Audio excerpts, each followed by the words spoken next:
Welcome into the BSM Broncos Weekly Breakdown presented by Canyon Bakehouse. Canyon Bakehouse makes delicious, certified gluten-free breads, bagels, English muffins, and other baked goods right here in Colorado. Their gluten, dairy, nut, and soy-free products make it easy for families to enjoy the taste and texture of fresh bread so everyone can love bread again.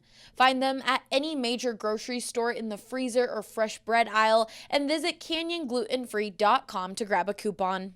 I'm Allie Monroy, and with me today is BSM Broncos beat writer Ryan Koenigsberg.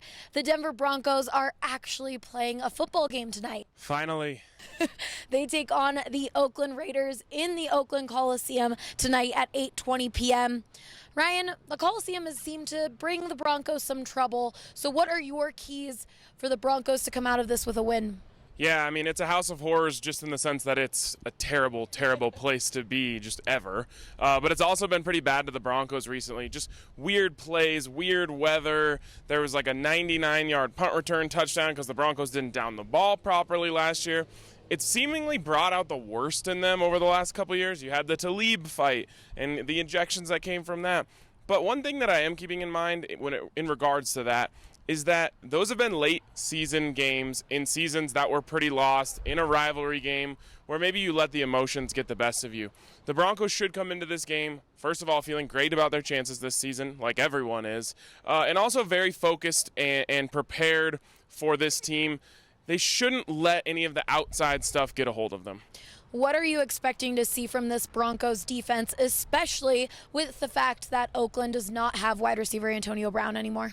Yeah, you take Antonio Brown out of the equation, and I fail to see the explosion from them. Now, you do have Josh Jacobs, the rookie running back, who I think is going to have a great season for a rookie. But outside of him, you're looking at, a role player type offense. Not a lot of explosion, not a lot of guys that scare you too much out there.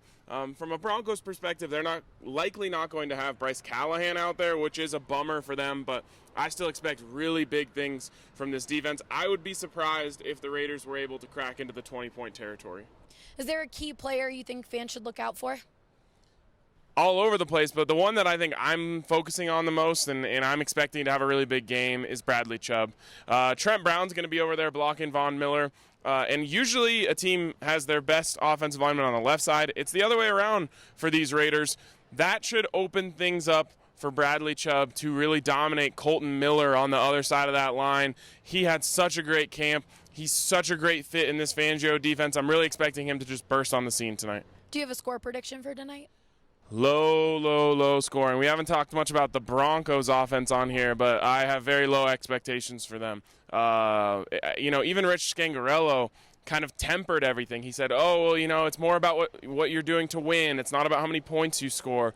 So my theory is that they're going to really try and pound the rock, run the rock, and possess the ball, keep their defense fresh, not be overly aggressive, punt when they have to. So what I'm getting at here is a very low-scoring game, and I'm going to predict 17-10 Broncos. Well, we'll be having a lot of content for you guys on bsndenver.com. Andrew Mason is in Oakland covering the game. Ryan and Zach will have a post-game podcast and so much more, so be sure to stay tuned for that. For Ryan Koenigsberg, I'm Allie Monroy, BSN Denver.